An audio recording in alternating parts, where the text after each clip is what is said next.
Hello friends, तो आपका फिर से बहुत बहुत स्वागत है मेरे चैनल सुडो पावर पे। और इस एपिसोड के अंदर हम लोग सीखने वाले हैं डिस्ट्रक्चरिंग। ठीक है फ्रेंड्स, तो खास करके जावास्क्रिप्ट के अंदर जो हम लोग ऑब्जेक्ट बनाते हैं, जो हम लोग पिछले एपिसोड के अंदर देख चुके हैं, तो उसमें से हम लोग को कुछ वैल्यू निकालना होता है। तो उस केस में हम लोग ये टेक्निक बहुत ही ज़्यादा यूज़ करते हैं, जो है डिस्ट्रक्चरिंग। ठीक है फ्रेंड्स, तो जनरली हम लोग ब्राउज़र के अंदर जो जावास्क्रिप्ट करते हैं, जो सर्वर को रिक्वेस्ट करता है, वहाँ से जेसन लेके आता है, तो वो जेसन फॉर्म का जो डेटा होता है, तो उसको हम लोग को यूज़र को जैसे रिक्वायरमेंट होगा, जिस तरीके से हम लोग को उनको डेटा दिखाना होगा, तो उस केस में हम लोग थोड़ी थोड़ी वैल्यू जो जेसन है उसमें से निकालते हैं। तो वो जो हम लोग फॉर्मेट करते हैं, उस केस में हम लोग को ये जो टेक्निक है डिस्ट्रक्चरिंग बहुत ही ज़्यादा काम आता है। तो ये एपिसोड भी आपको पूरा पूरा देखना है, तो चलो स्टार्ट करते हैं।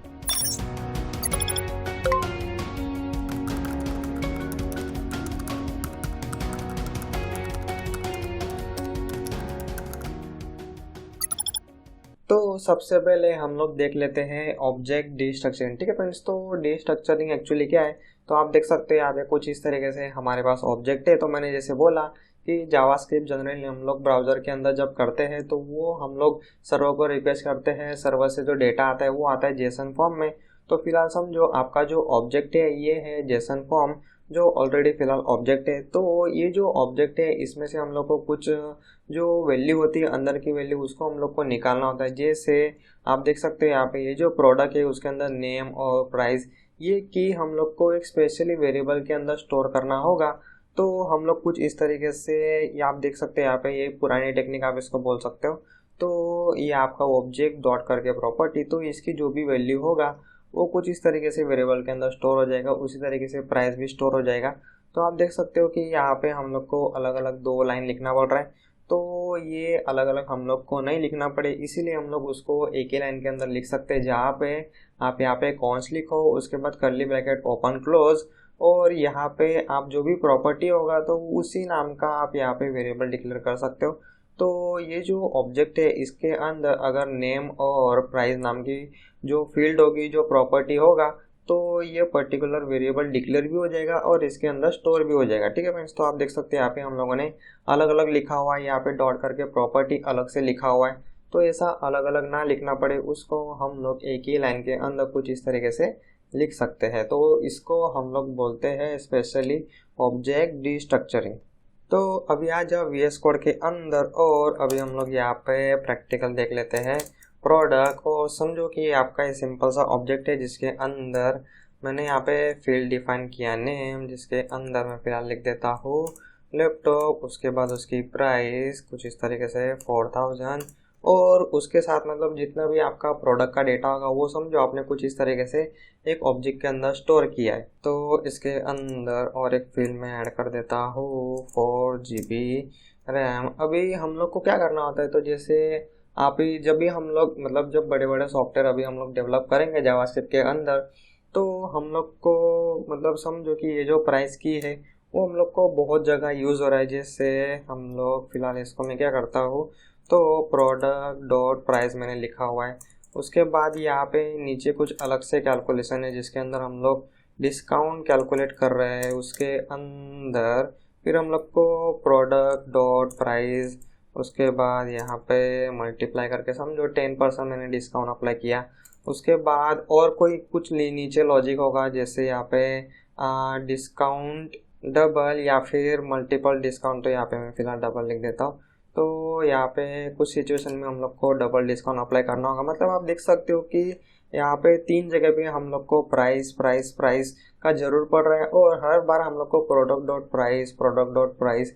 तो ये क्या हो गया, हमारा कोड हो गया रिडंडेंट। रिडंडेंट मतलब डुप्लीकेट हो गया। डुप्लीकेट मतलब कि हम लोग को बार बार लिखना पड़ रहा है। तो उससे बेटर हम लोग क्या करते, तो कुछ इस तरीके से अगर हम लोग को प्राइस चाहिए, तो प्राइस का मैं सिंपल यहाँ पे वेरिएबल डिक्लेयर करता हूँ, उसके बाद प्रोडक्ट डॉट प्राइस। ठीक है फ्रेंड्स, तो कुछ इस तरीके से जब हम लोग को मतलब एक फील्ड जो बार बार यूज होता है, तो उसको हम लोग बार बार इस तरीके से ऑब्जेक्ट डॉट प्राइस ना लिखना पड़े, तो उस केस में हम लोग वो जो प्रॉपर्टी की वैल्यू होती है वो हम लोग कुछ इस तरीके से वेरिएबल के अंदर स्टोर करते हैं, और उसके बाद हम लोग उसको डायरेक्टली कुछ इस तरीके से यूज़ कर सकते हैं। मतलब यहाँ पे मैंने एक वेरिएबल के अंदर स्टोर कर दिया, उसके बाद मुझे बार बार फिर प्रोडक्ट लिखना नहीं पड़ेगा। तो ये तो मैंने खाली आपको बताया कि आपको कोड क्लीन कैसे करना है। ठीक है फ्रेंड्स, तो इस एपिसोड के अंदर हम लोग देख रहे हैं डीस्ट्रक्चरिंग। तो अभी आप यहाँ पे देख सकते हो कि हम लोगों ने यहाँ पे खाली प्राइस फील्ड हम लोगों ने निकाला, उसको मल्टीपल टाइम यूज़ किया है। और उसी तरीके से जो ऑब्जेक्ट होते हैं उसके अंदर बहुत सारी फील्ड आती है, तो हर एक ऑब्जेक्ट में से कोई 2-3 फील्ड अगर आपको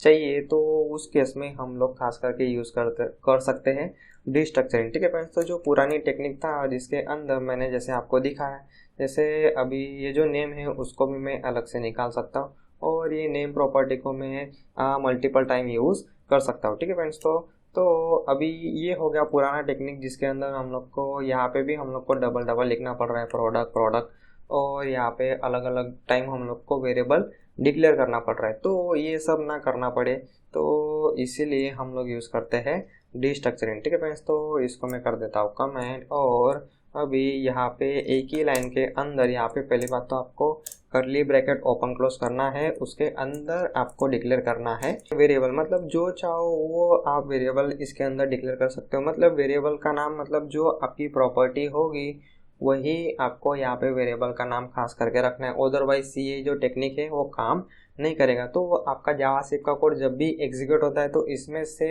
ये 2 प्रॉपर्टी अगर अवेलेबल होगा तो इसमें डायरेक्टली वैल्यू मिल जाएगी। तो इसको मैं फ़िलहाल निकाल देता हूँ, और यहाँ पे प्राइस और नेम को हम लोग प्रिंट करके देखते हैं। नो और फाइल का नाम तो आप देख सकते हो हम लोग को 4000, और जो प्रोडक्ट का नाम था वो हम लोग को यहाँ पे सेपरेटली मिल रहा है। मतलब यहाँ पे वेरिएबल के अंदर प्रॉपरली स्टोर हो रहा है और उसको हम लोग सिंपली यूज़ कर सकते हैं। तो फ्रेंड काफ़ी सिंपल है, यहाँ पे कॉन्सलेट आपको जो भी डिक्लेयर करना हो करो, उसके बाद यहाँ पे करली ब्रैकेट आपको कंपलसरी रखना है जब आपका खास करके ऑब्जेक्ट हो तब। और ये जो अंदर की जो वेरिएबल का नेम है वो आपको क्या क्या रखना है, जो आपके प्रोडक्ट के अंदर प्रॉपर्टी का जो भी मतलब फील्ड का जो भी नाम होगा वही आपको सेम टू सेम यहाँ पे रखना है। अदरवाइज फिर आपका यहाँ पे वेरिएबल भी डिक्लेयर नहीं होगा और उसके अंदर कुछ वैल्यू भी नहीं जाएगी। ठीक है फ्रेंड्स, तो अभी मैं जैसे यहाँ पे एक यहाँ पे वेरिएबल डिक्लेयर करता हूँ तो आप देख सकते हो प्रोडक्ट के अंदर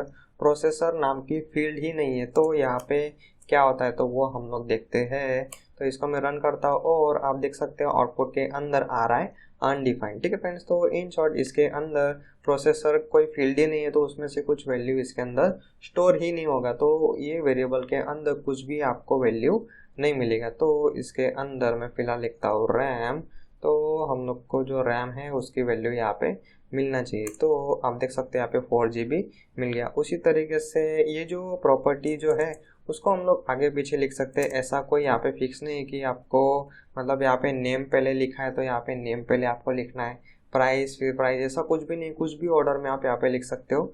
तो हम लोग इसको रन करते हैं तो यहाँ पे एक्चुअली हमको आ रही error identify price has already been declare. तो जो है ये वाला कोड हम लोग को कमेंट में रखना पड़ेगा क्योंकि यहाँ पे भी वेरिएबल डिक्लेयर हो रहा है, यहाँ पे भी डिक्लेयर हो रहा है, तो 2 बार तो आप ऐसे भी वेरिएबल डिक्लेयर नहीं कर सकते। ठीक है फ्रेंड्स, तो हम लोग यहाँ पे बात कर रहे थे कि ये जो ऑब्जेक्ट आप मतलब आप यहाँ पे जो वेरिएबल डिफाइन करोगे वो आप कोई भी ऑर्डर के अंदर रख सकते हो। तो इसको हम लोग क्लियर करते हैं, फिर से रन करते, तो हमारा प्रोग्राम यहाँ पे प्रॉपरली रन हो रहा है। तो फ्रेंड काफ़ी सिंपल है, आपका जो भी ऑब्जेक्ट है उसमें से जो भी प्रॉपर्टी है उसको अगर आपको अलग से वेरिएबल के अंदर स्टोर करना है तो आप कुछ इस तरीके से डीस्ट्रक्चर वाली मेथड आप यूज़ कर सकते हो। ठीक है फ्रेंड्स, तो अभी आप यहाँ पे देख सकते हो कि जो यहाँ पे प्रॉपर्टी है वही सेम टू सेम हम लोगों ने यहाँ पे वेरिएबल के नाम डिफाइन किया। ठीक है फ्रेंड्स, तो अगर आपको कुछ अलग वेरिएबल का नाम डिफाइन करना हो तो उस केस में आप यहाँ पे मतलब यहाँ पे पहली बात तो आपको जो ओरिजिनल नाम है प्रॉपर्टी का वही आपको यहाँ पे रखना है। उसके बाद जैसे ये जो प्राइस है इसका जो नाम है मुझे कुछ अलग रखना है, तो यहाँ पे कॉलन दे के आप यहाँ पे कुछ नया नाम आप यहाँ पे रख सकते हो। ठीक है फ्रेंड्स, तो हम लोग इसको अभी रन करते हैं तो आप देख सकते हो कि प्राइस इज़ नॉट डिफाइंड, क्योंकि इस केस में हम लोगों ने क्या किया है तो इन शॉर्ट ये जो प्रॉपर्टी है उसकी जो वैल्यू है इस वेरिएबल के अंदर हम लोगों ने असाइन किया, मतलब ये वेरिएबल यहाँ पे डिक्लेयर हो रहा है। तो ये जो नया वेरिएबल आपने डिक्लेयर किया तो उसके अंदर क्या स्टोर होगा, उसके अंदर तो प्राइस की वैल्यू स्टोर होगा, लेकिन आप ये जो प्राइस है वो डायरेक्टली आप यूज़ नहीं कर सकते। तो जो नया वेरिएबल आपने डिफाइन किया है वो आपको कंपलसरी यहाँ पे यूज़ करना पड़ेगा। ठीक है फ्रेंड्स, तो इन शॉर्ट इतना यहाँ पे झंझट नहीं करना है आपको, जो प्रॉपर्टी का नाम है सिंपल वही रखो और वही वेरिएबल आपको सिंपली यहाँ पे यूज करना है। तो फ्रेंड जो ऑब्जेक्ट डिस्ट्रक्चरिंग है उसको हम लोग अलग अलग जगह पे अलग अलग तरीके से यूज कर सकते हैं। जैसे आप देख सकते हो ये जो गेट फुल नेम वाला जो फंक्शन है, आप देख सकते हो यहाँ पे मैंने पहले तो एक ऑब्जेक्ट डिक्लेयर किया जिसके अंदर फर्स्ट नेम लास्ट नेम है, और उसके बाद ये जो गेट फुल नेम मैंने फंक्शन कॉल किया उसके अंदर मैंने पास किया है यूज़र। लेकिन जो फंक्शन है उसके अंदर आप यहाँ पे देख सकते हो मैंने डिस्ट्रक्चर टेक्निक यूज़ किया, और यहाँ पे डायरेक्टली मैंने कर्ली ब्रैकेट के अंदर first name comma last name, तो डायरेक्टली फंक्शन के अंदर मुझे एक्चुअली ये जो फंक्शन है इसके अंदर मुझे दो ही फील्ड चाहिए, ऑब्जेक्ट की बाकी सारी जो प्रॉपर्टी है उसका मुझे काम ही नहीं है।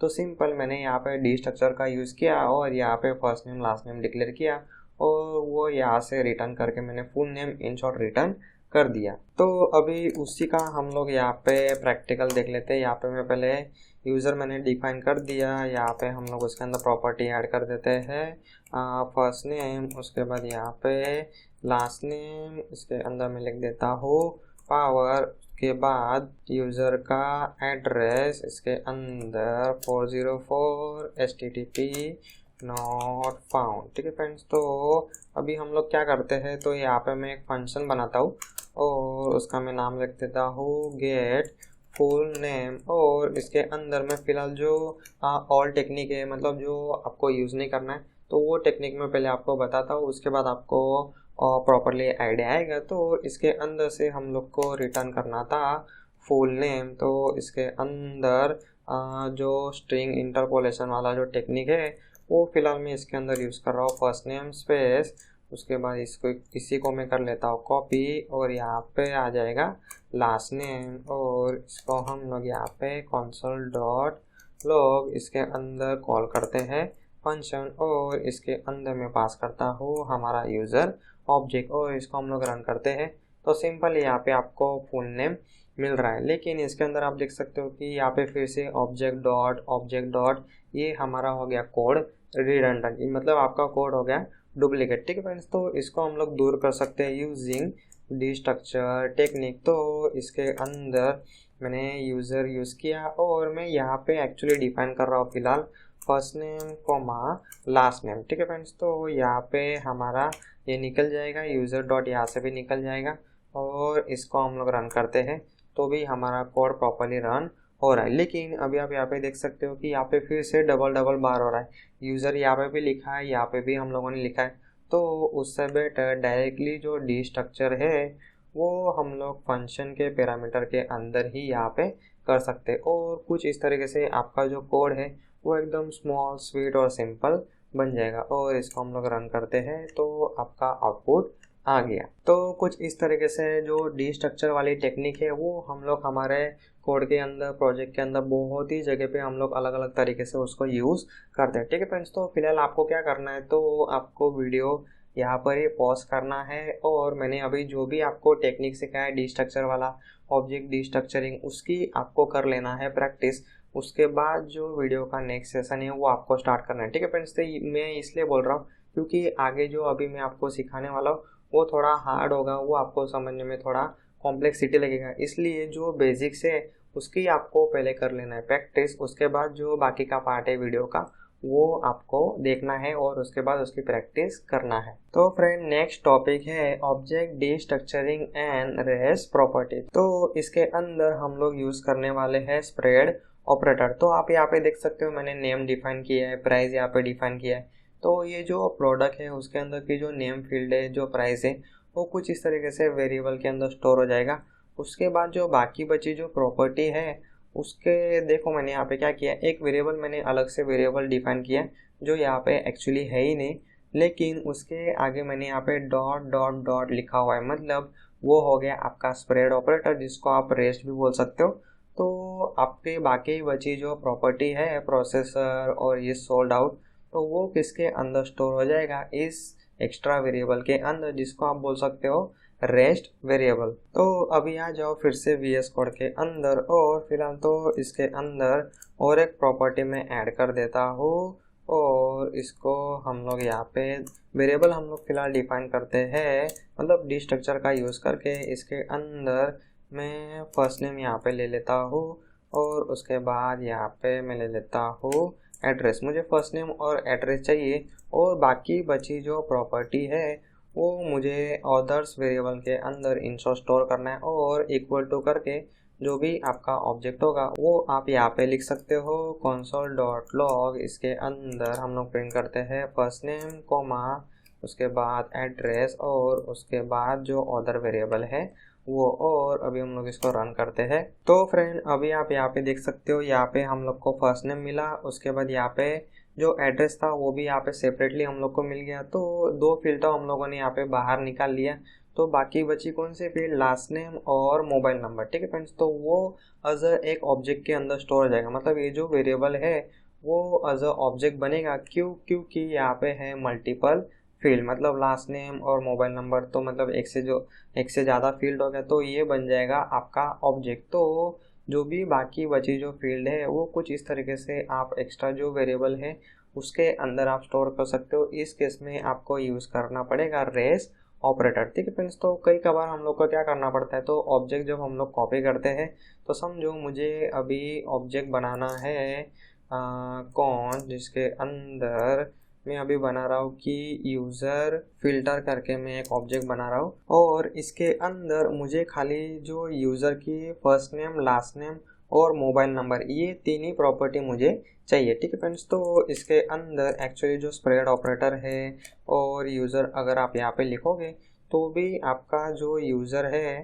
तो इसके अंदर कॉपी हो जाएगा। तो मतलब यूज़र फिल्टर वाला जो वेरिएबल है उसके अंदर सारे जो यूज़र की प्रॉपर्टी है वो चली जाएगी। ठीक है फ्रेंड्स, तो स्प्रेड ऑपरेटर आपको यहाँ पे यूज़ करना है। तो एक्चुअली हम लोग को ऐसा नहीं चाहिए, तो यूज़र की खाली हम लोग को कौन कौन सी प्रॉपर्टी चाहिए, फर्स्ट नेम लास्ट नेम और मोबाइल नंबर। तो अभी मैं यहाँ पे क्या करता हूँ, तो यहाँ पे मैं डिस्ट्रक्चरिंग का यूज़ करता हूँ, और यहाँ से मुझे एड्रेस फील्ड तो नहीं चाहिए तो उसको मैंने सेपरेटली निकाल दिया, और एक्चुअली इसको हम लोग यहाँ से निकाल देते हैं। और बाकी बची जो प्रॉपर्टी है first name last name mobile number वो हम लोग क्या करते हैं, तो इस तरीके से यूज़र फिल्टर नाम के वेरिएबल के अंदर स्टोर कर देते। तो यहाँ पे मैं console.log उसके अंदर यूज़र फिल्टर में प्रिंट कर देता हूँ, और बाकी के ऊपर के जो 2 लाइन है उसको मैंने कमेंट में रख दिया। तो फ्रेंड अभी आप यहाँ पे देख सकते हो आउटपुट के अंदर फर्स्ट नेम लास्ट नेम और मोबाइल नंबर, मतलब आपका कुछ इस तरीके से आपको जो जो फील्ड चाहिए था उसका हम लोगों ने एक अलग से फ्रेश ऑब्जेक्ट बना दिया। तो उस केस में हम लोग कुछ इस तरीके से ये जो स्प्रेड ऑपरेटर वाली टेक्निक है और जो डिस्ट्रक्चर वाली टेक्निक है दोनों का कॉम्बिनेशन बिठा के कुछ इस तरीके से नया ऑब्जेक्ट हम लोग क्रिएट कर सकते हैं। तो फ्रेंड ये जो टेक्निक है ये आपको फ्यूचर में खास करके आप जब जावास्क्रिप्ट के अंदर काम करोगे, नोड.जेएस हुआ, फ्रंट एंड हुआ, एंगुलर हुआ, रिएक्ट हुआ, कोई भी जावास्क्रिप्ट टेक्नोलॉजी हो उसके अंदर ये डिस्ट्रक्चर वाली टेक्निक काफ़ी ज़्यादा आप यूज़ करने वाले हो। तो इसकी आपको कर लेना है प्रैक्टिस। ठीक है फ्रेंड्स, तो अभी मैंने आपको जो टॉपिक सीखा है इसकी भी आपको कर लेना है प्रैक्टिस। उसके बाद जो वीडियो का नेक्स्ट पार्ट है वो आपको देखना है। तो फ्रेंड नेक्स्ट है एरे डिस्ट्रक्चरिंग। तो अभी तक तो हम लोगों ने ऑब्जेक्ट का डिस्ट्रक्चर किया, अभी हम लोग करने वाले हैं एरे का डिस्ट्रक्चरिंग। मतलब आप देख सकते हो यहाँ पे हमारे पास है एरे, उसके अंदर red comma green comma blue, यहाँ पे आप देख सकते हो स्क्वायर ब्रैकेट है। तो मुझे रेड कलर अलग चाहिए, ग्रीन कलर अलग चाहिए। तो कुछ इस तरीके से कलर ऑफ 0, मतलब मुझे रेड जो वैल्यू है वो रेड वेरिएबल के अंदर स्टोर हो जाएगा। उसके बाद यहाँ पे कलर ऑफ 1, मतलब जो ग्रीन वैल्यू है वो ग्रीन वेरिएबल के अंदर स्टोर हो जाएगा। फिर उसको हम लोग जैसे चाहे वैसे यूज़ कर सकते हैं। लेकिन यहाँ पे फिर से प्रॉब्लम आ रही, यहाँ पे भी कलर लिखना पड़ रहा है, अलग से यहाँ पे इंडेक्स हम लोग को पास करना पड़ रहा है। तो वो सब ना करना पड़े इसलिए हम लोग यूज़ करते हैं एरे डिस्ट्रक्चरिंग। तो यहाँ पे आप देख सकते हो यहाँ पे है हमारा एरे। तो जब आप उसका डिस्ट्रक्चरिंग करोगे तो उस केस में भी आपको यूज़ करना पड़ेगा यहाँ पे एरे ब्रैकेट। ऑब्जेक्ट के केस में हम लोग सिंपल करली ब्रैकेट यूज़ करते हैं, तो यहाँ पे है एरे। तो एरे के केस में हम लोग को एरे ब्रैकेट यूज़ करना है, जिसको हम लोग स्क्वायर ब्रैकेट भी बोलते हैं। तो इसके अंदर आपको खास करके जो ऑर्डर है वो ध्यान रखना है। तो जो ऑब्जेक्ट डिस्ट्रक्चर हम लोगों ने किया उसके अंदर हम लोग को मतलब जो फील्ड था वो आगे पीछे लिखो तो उससे कुछ फ़र्क नहीं पड़ता है, जो हम लोग ऑलरेडी देख चुके। लेकिन इसके अंदर ऑर्डर मैटर करता है। ठीक है फ्रेंड्स, तो ये जो पहला वेरिएबल है उसके अंदर पहली वैल्यू स्टोर होगा, ये जो दूसरा वेरिएबल है उसके अंदर दूसरी वैल्यू स्टोर होगा। अगर यहाँ पे तीसरा वेरिएबल होता तो ब्लू वैल्यू उसके अंदर स्टोर हो जाता है। इस तरीके से वो 1 बाय 1 ऑर्डर फॉलो करता है। तो अभी आ जाओ VS कोड के अंदर और यहाँ पे मैं कलर्स वेरिएबल डिफाइन करता हूँ। इसके अंदर मैं लिख देता हूँ रेड कलर, उसके बाद ग्रीन कलर, उसके बाद ब्लू कलर। ठीक है फ्रेंड्स, तो आपको डिफरेंशिएट पता चले इसलिए मैंने यहाँ पे कलर ऐड कर दिया। उसके बाद हम लोग यहाँ पे डिक्लेयर करता हूँ कॉन्स्ट और इसके अंदर आपको यूज़ करना है स्क्वायर ब्रैकेट। ठीक है फ्रेंड्स, तो इसके अंदर फिलहाल मैं लिखता हूँ फर्स्ट कलर, उसके बाद कॉमा करके सेकंड कलर इक्वल टू, यहाँ पे आपको जो भी मतलब आपका एरे वेरिएबल होगा वो आप यहाँ पे पास कर सकते हो console.log। इसके अंदर first colour comma second colour, इसको हम लोग प्रिंट करके देखते हैं नो और फाइल का नाम। तो यहाँ पे पहले आया रेड कलर, उसके बाद ग्रीन कलर। ठीक है फ्रेंड्स, तो मैंने जैसे बोला कि ये यहाँ पे आपको ऑर्डर का खास करके ध्यान रखना है। तो ये जो पहली वैल्यू होगा वो आपके पहले वेरिएबल के अंदर स्टोर होगा, जो दूसरी वैल्यू होगा वो दूसरे वेरिएबल के अंदर स्टोर होगा। तो एक्चुअली मैं इसको रीनेम कर देता हूँ तो आपको समझने में यहाँ पे इजी होगा। ठीक है फ्रेंड्स, तो रेड ग्रीन यहाँ पे वेरिएबल का नाम, इसको हम लोग फिर से रन करते हैं तो रेड कलर और ग्रीन कलर आ रहा है। तो उसी तरीके से यहाँ पे हम लोग मतलब जितने चाहो वहाँ पे मतलब यहाँ पे जितने चाहो उतने वेरिएबल आप यहाँ पे फिलहाल डिफाइन कर सकते हो। अगर वैल्यू होगा तो आपको वैल्यू मिलेगा, अदरवाइज आपको मिलेगा अनडिफाइंड। तो वो हम लोग आउटपुट के अंदर देख लेते हैं। तो यहाँ पे रेड ग्रीन आउटपुट के अंदर आया, लेकिन ब्लू तो हम लोगों ने लिखा ही नहीं था तो उसको भी हम लोग लिख देते हैं। तो तीनों के तीनों कलर यहाँ पे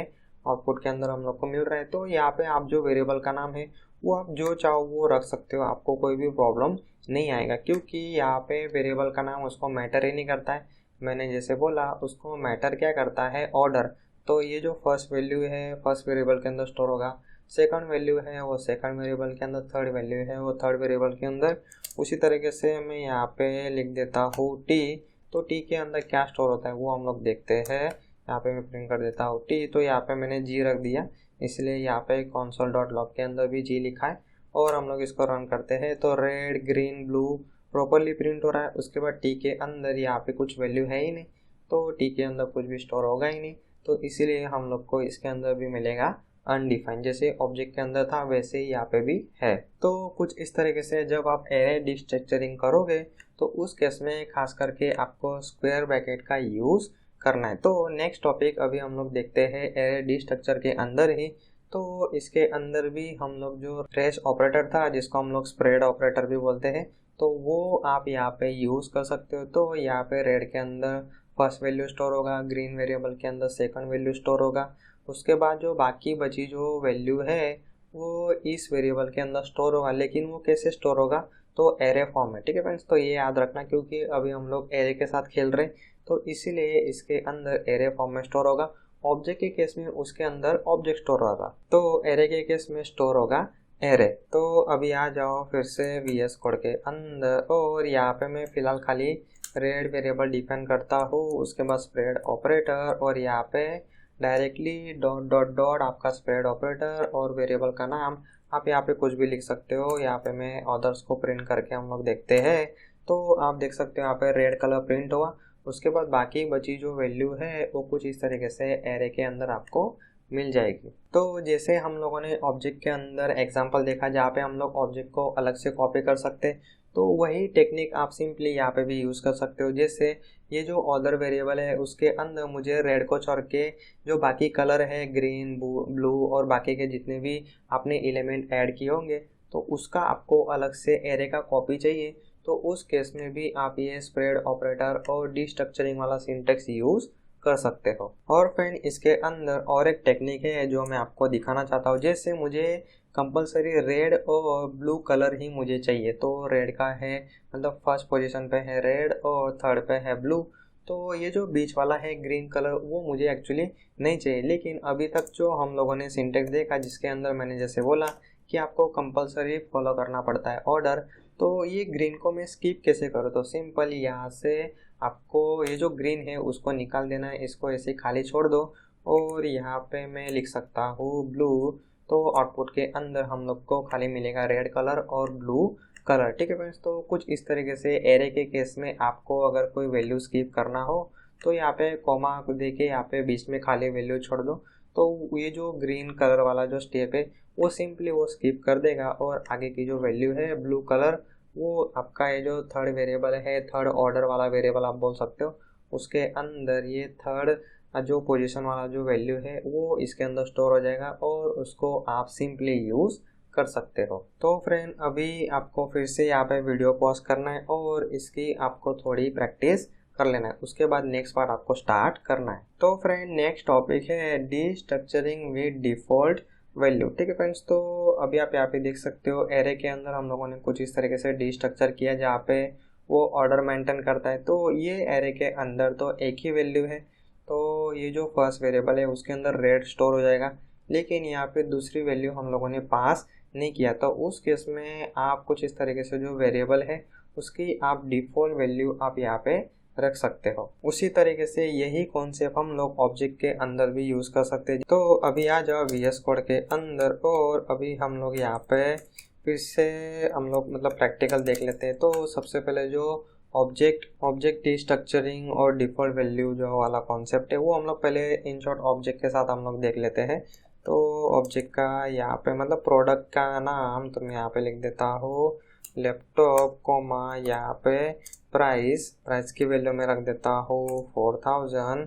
उसके बाद यहाँ पे रैम और उसके अंदर वैल्यू में रख देता हूँ 4GB।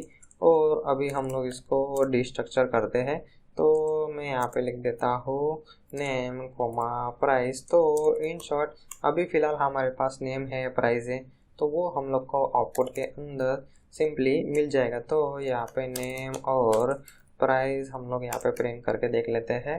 तो यहाँ पे नेम और प्राइस प्रॉपरली प्रिंट हो रहा है। तो अभी मैं क्या करता हूँ, तो ये जो प्राइस फील्ड है उसको मैं एक्चुअली कमेंट में रख देता हूँ। मतलब फ़िलहाल तो ये जो प्रोडक्ट है उसके अंदर ये प्राइस फील्ड डिफाइन ही नहीं होगा, तो एक्चुअली इसको मैं निकाल देता हूँ तो आपको कन्फ्यूज़न ना हो। तो अभी हम लोग इसको रन करते हैं। तो अभी आप यहाँ पे देख सकते हो प्राइस के अंदर आ रहा है अनडिफाइंड। तो अगर आपका प्रोग्राम थोड़ा बड़ा होगा उसके अंदर आप लोगों ने प्राइस के अंदर कुछ अलग से डिस्काउंट कैलकुलेट किया होगा, तो अगर आप अनडिफाइंड से मैथमेटिकल कैलकुलेशन करोगे तो आपको कुछ ना कुछ एरर आएगी। तो उस केस में हम लोग को हमारा एरर हैंडल करना होगा, प्रोग्राम अच्छे से डिज़ाइन करना होगा। तो उस केस में हम लोग ये डिफ़ॉल्ट वैल्यू वाला कॉन्सेप्ट यूज़ कर सकते हैं। और इसके अंदर मैं क्या करूँगा, अगर प्रोडक्ट के अंदर प्राइस अवेलेबल नहीं होगा तो उसका जो डिफ़ॉल्ट वैल्यू है वो हम लोग रख देते हैं यहाँ पे 0 और इसको हम लोग रन करते हैं।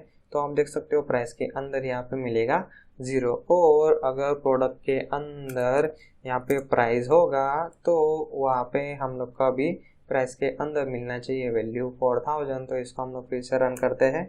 तो आप देख सकते हो यहाँ पे उसको वैल्यू मिल गया। ठीक है फ्रेंड्स, तो इन शॉर्ट अगर यहाँ पे वैल्यू होगा तो वैल्यू यहाँ पे स्टोर होगा, अदरवाइज वो यहाँ पे जो डिफ़ॉल्ट वैल्यू होगा वो ले लेगा। तो ये सेम है एरे के केस में भी, सिंपल है। एरे के केस में हम लोग क्या करते हैं, यहाँ पे हम लोग यूज़ करते हैं स्क्वायर ब्रैकेट। तो एरे वाला जो प्रैक्टिकल है वो आपको अभी खुद करना है। ठीक है फ्रेंड्स, तो ऑब्जेक्ट वाला मैंने आपको बता दिया, सेम टू सेम टेक्निक आपको एरे के साथ भी यूज़ करना है। तो फ्रेंड नेक्स्ट कॉन्सेप्ट अभी हम लोग देखते हैं डेप डिस्ट्रक्चरिंग ऑब्जेक्ट। ठीक है फ्रेंड्स, तो ये कॉन्सेप्ट भी मतलब काफ़ी ज़्यादा यूज़ होता है। एक्चुअली यही कॉन्सेप्ट हम लोग मतलब काफ़ी ज़्यादा यूज़ करने वाले।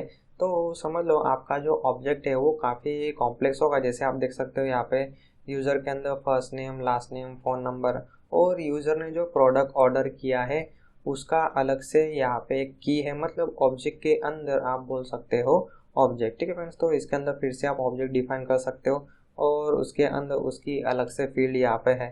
तो अभी हम लोग को क्या करना है, तो ये यूज़र ने जो प्रोडक्ट खरीदा है उसकी हम लोग को स्पेशली प्राइस चाहिए। तो उस केस में हम लोग डीप डिस्ट्रक्चरिंग ऑब्जेक्ट वाला टेक्निक यूज़ कर सकते हैं।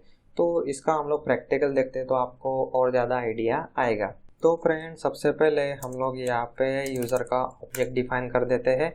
इसके अंदर फील्ड है फर्स्ट नेम, जिसके अंदर यूज़र का फर्स्ट नेम होगा कॉमा करके, लास्ट नेम यूज़र का इसके अंदर होगा लास्ट नेम। उसके बाद और एक फील्ड में यहाँ पे फ़िलहाल ले लेता हूँ एड्रेस 404 नॉट फाउंड। उसके बाद जैसे आपको मतलब पता चल ही गया होगा कि हम लोग जावास्क्रिप्ट के अंदर कोई भी वेरिएबल के अंदर कोई भी हम लोग वैल्यू स्टोर कर सकते हैं। तो अगर आपने मेरा ऑब्जेक्ट वाला एपिसोड नहीं देखा है तो वो पहले आपको देख लेना है। तो हम लोग जो ऑब्जेक्ट है उसके अंदर आप देख सकते हैं यहाँ पे मैंने स्ट्रिंग असाइन की है, तो उसी तरीके से उसके अंदर नंबर भी हम लोग असाइन कर सकते हैं, उसके अंदर हम लोग फंक्शन असाइन कर सकते हैं, ऑब्जेक्ट की हम लोग मेथड बना सकते हैं। तो उसी तरीके से हम लोग ऑब्जेक्ट के अंदर फिर से हम लोग ऑब्जेक्ट से एकदम इजीली हम लोग डिफाइन कर सकते हैं। तो ऑब्जेक्ट का सिंटेक्स क्या है, तो यहाँ पे पहली बात तो फील्ड होगा, उसके बाद ऑब्जेक्ट के लिए हम लोग को क्या करना पड़ता है, तो करली ब्रैकेट ओपन क्लोज और इसके अंदर फिर से डिफाइन करो आपको जो भी प्रॉपर्टी चाहिए वो। तो यहाँ पे मैं फिलहाल लिख देता हूँ लैपटॉप और यहाँ पे प्राइस 4000। तो अगर हम लोग को जो प्राइस है वो अगर एक्सेस करना हो तो इस केस में मतलब जो पुरानी टेक्निक है तो वो हम लोग पहले देखते हैं, तो वो आपको थोड़ा समझने में इजी लगेगा। तो हमारा जो ऑब्जेक्ट है वो है यूज़र, उसके अंदर आप देख सकते हो VS कोड आपको यहाँ पे सजेशन देना चालू कर देगा। कंट्रोल स्पेस बार प्रेस करो तो आपको यहाँ पे सजेशन आएगा ऑर्डर, और ऑर्डर के बाद अगर आप फिर से डॉट प्रेस करते हो तो आपको फिर से यहाँ पे सजेशन आएगा नेम और प्राइस। तो यहाँ पे हम लोग को प्राइस मिल गया। तो इसको हम लोग पहले तो प्रिंट करके देखते हैं। तो आप देख सकते हो 4000 आउटपुट के अंदर आ गया। ठीक है फ्रेंड्स, तो मैंने आपको प्रॉब्लम ऑलरेडी बता दिया कि हम लोग डी स्ट्रक्चर की यूज़ करते हैं तो हम लोग को बार बार लिखना ना पड़े। तो हम लोग फिलहाल जो डी स्ट्रक्चर वाला मेथड है वो हम लोग यहाँ पे यूज़ करते हैं। तो फिलहाल तो मुझे फर्स्ट नेम चाहिए, तो फर्स्ट नेम मैंने यहाँ पे ले लिया और हम लोग इसको फिलहाल तो console डॉट लॉग कर लेते हैं फर्स्ट नेम। इसको मैं रन करता हूँ तो फर्स्ट नेम मिल गया। लेकिन अभी जो चैलेंज है वो हमारा है, हम लोग को चाहिए इस ऑर्डर जो ऑब्जेक्ट है उसका हम लोग को प्राइस चाहिए। तो कॉमा यहाँ पे पहले लगा, उसके बाद यहाँ पे कंट्रोल स्पेस प्रेस करो तो आपको VS कोड सजेशन देगा। तो एड्रेस बचा है, लास्ट नेम बचा है, ऑर्डर बचा है। तो हम लोग को ऑर्डर पहले चाहिए, तो पहले आपको यहाँ पे रख देना है ऑर्डर, उसके बाद आपको यहाँ पे कॉलन रखना है और इसके अंदर कर्ली ब्रैकेट ओपन क्लोज।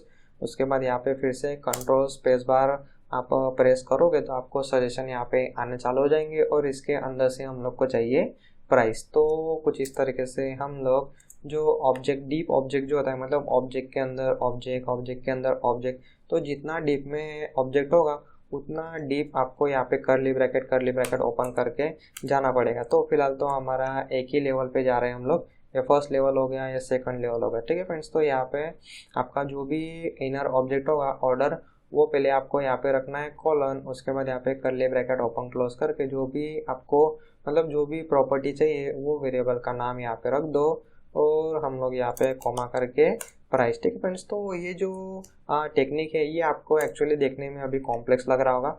तो आप देख सकते हैं यहाँ पे हम लोग को प्राइस मिल गया। तो मैंने जैसे बोला कि आपको यहाँ पे थोड़ा ये जो सिंटेक्स है ये आपको कॉम्प्लेक्स लग रहा होगा, लेकिन आपको मतलब टेंशन लेने का थोड़ा काम नहीं है, आपको इसके ऊपर करना है प्रैक्टिस। ठीक है फ्रेंड्स, तो मेरा इसके ऊपर सालों का एक्सपीरियंस है, इसलिए मुझे तुरंत आइडिया आ जाता है कि किस तरीके से मुझे ऑब्जेक्ट डी स्ट्रक्चर करना है। अगर ऑब्जेक्ट के अंदर ऑब्जेक्ट होगा तो किस तरीके से मुझे यहाँ पे सिंटेक्स लिखना है, तो उसका मैंने बहुत ज़्यादा प्रैक्टिस किया। ठीक है फ्रेंड्स, तो हज़ारों लाइन का कोड मैंने लिखा हुआ है, तो इसलिए मुझे आदत हो गया, मेरे माइंड को आदत हो गया कि किस तरीके से सिंटेक्स फटाफट कैसे लिखना है, कैसे डी स्ट्रक्चर करना है, कहाँ पे फॉर लूप कहाँ पे चलाना है।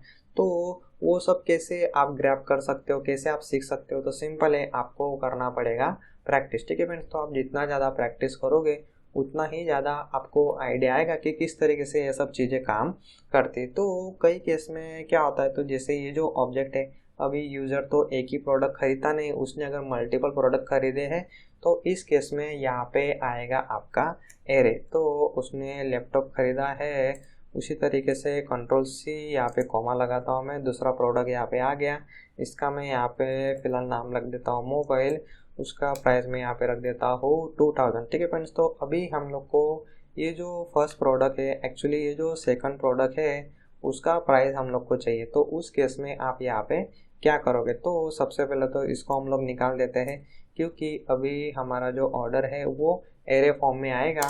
तो सबसे पहले आप यहाँ पे कंट्रोल स्पेस प्रेस करो, उसके बाद यहाँ पे ऑर्डर और उसके बाद यहाँ पे आपको कॉलन लगाना है जैसे हम लोगों ने अभी पीछे किया था। तो एक्चुअली जो पिछला सिंटेक्स है उसको मैं रहने देता हूँ, तो और इसको हम लोग यहाँ पे फिर से डिफाइन करते हैं। तो मतलब आपको कंपैरिजन करने में और देखने में आपको प्रॉपरली आइडिया आएगा कि ऑब्जेक्ट होता है तो हम लोग कौन सा सिंटेक्स लिखते हैं, और अगर आपका एरे होगा तो आपका कौन सा सिंटेक्स बनेगा।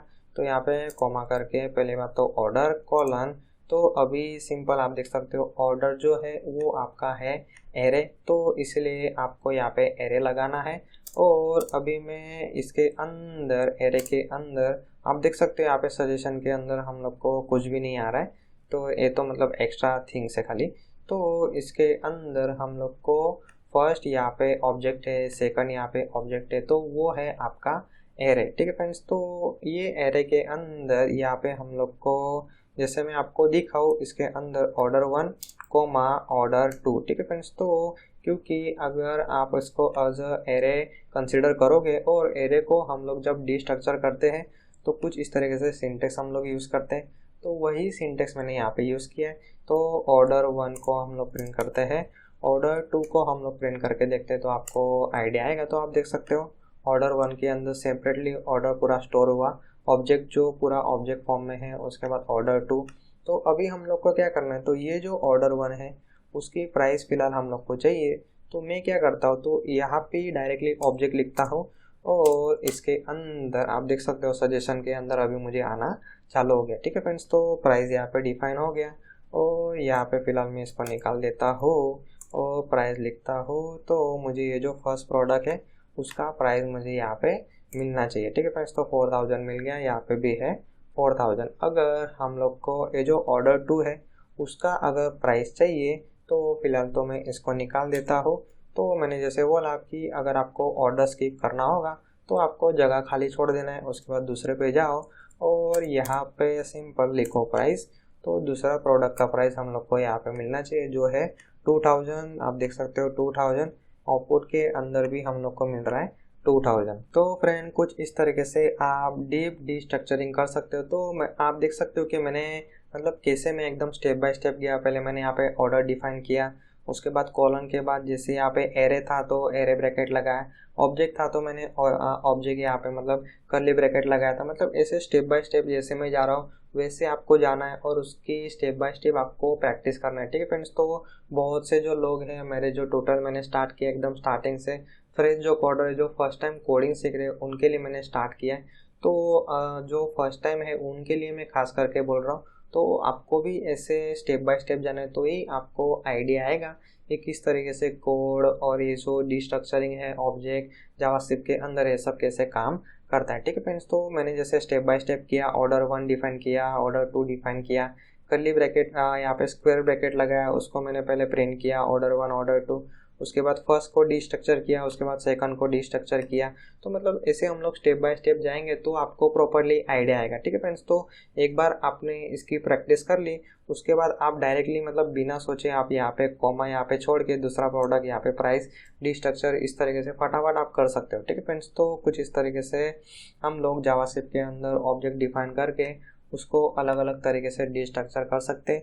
और फिर इसके अंदर और एक मैं आपको चीज़ दिखा तो जहाँ पे हम लोग यहाँ पे देख सकते हो कि ये जो फर्स्ट ऑब्जेक्ट है एरे का जो फर्स्ट एलिमेंट आप बोल सकते हो उसको हम लोगों ने स्किप किया है, तो यहाँ पे स्पेस हम लोग सिंपल छोड़ देते हैं। लेकिन जो जावास्क्रिप्ट जो डेवलपर होते हैं और जो हम लोग स्टैंडर्ड फॉलो करते हैं वहाँ पे हम लोग कभी भी ऐसे खाली हम लोग नहीं रखते, वहाँ पे कुछ ना कुछ हम लोग रखते हैं। तो हम लोग को यहाँ पे वेरिएबल तो रखना नहीं होता है, तो यहाँ पे हम लोग उसको सिंपली यहाँ पे डैश लिख के छोड़ देते हैं। तो ये सिंटेक्स भी आप यूज़ कर सकते हो। एक्चुअली ये सिंटेक्स काफ़ी अच्छा लगता है और यहाँ पे हम लोग को पता चलता है कि मैंने यहाँ पे एक ऑब्जेक्ट स्किप किया है, मतलब आप बोल सकते हो एक एलिमेंट मैंने एरे का स्किप किया है और दूसरे एलिमेंट में से मैंने यहाँ पे प्राइस फेच किया है। ठीक है फ्रेंड्स, तो कुछ इस तरीके से आप देख सकते हो कि मैं आपको कोडिंग तो सिखाता ही हूँ, उसी तरीके से सॉफ्टवेयर डेवलपमेंट के अंदर जो कोडिंग के कॉन्सेप्ट है, कैसे हम लोग सॉफ्टवेयर डेवलपमेंट के अंदर प्रॉब्लम फेस करते हैं, कैसे हम लोग उसको सॉल्व करते हैं, वो भी मैं आपको बीच बीच में बताता रहता हूँ। तो हो सके तो उसको आपको नोट लेके उसके अंदर नोट डाउन भी कर लेना है और मैं जैसे आपको स्टेप बाय स्टेप प्रैक्टिकल दिखाता हूँ वैसे ही आपको करना है प्रैक्टिस। उसके बाद ही आपको मतलब प्रॉपरली आइडिया आएगा कि किस तरीके से चीज़ें काम कर रही है। ठीक है फ्रेंड्स, तो फिलहाल के लिए इस एपिसोड में इतना ही। और फ्रेंड अगर मेरा ट्यूटोरियल आपको कुछ सीखने के लिए हेल्प कर रहा होगा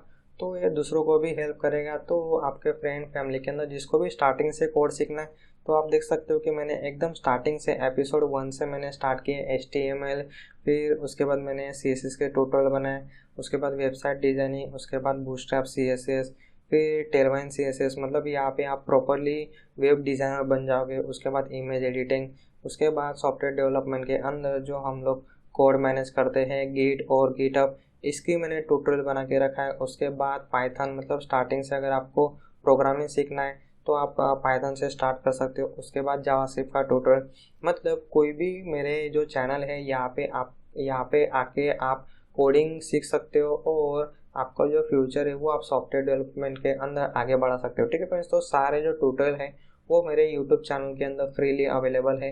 इसीलिए अगर ये जो ट्यूटोरियल है ये आपको हेल्प कर रहा है तो ये दूसरों को भी हेल्प करेगा। इसीलिए जितना हो सके उतना आपको इसको शेयर करना है। ठीक है फ्रेंड्स, तो फिलहाल के लिए इस एपिसोड में इतना ही। Thank you.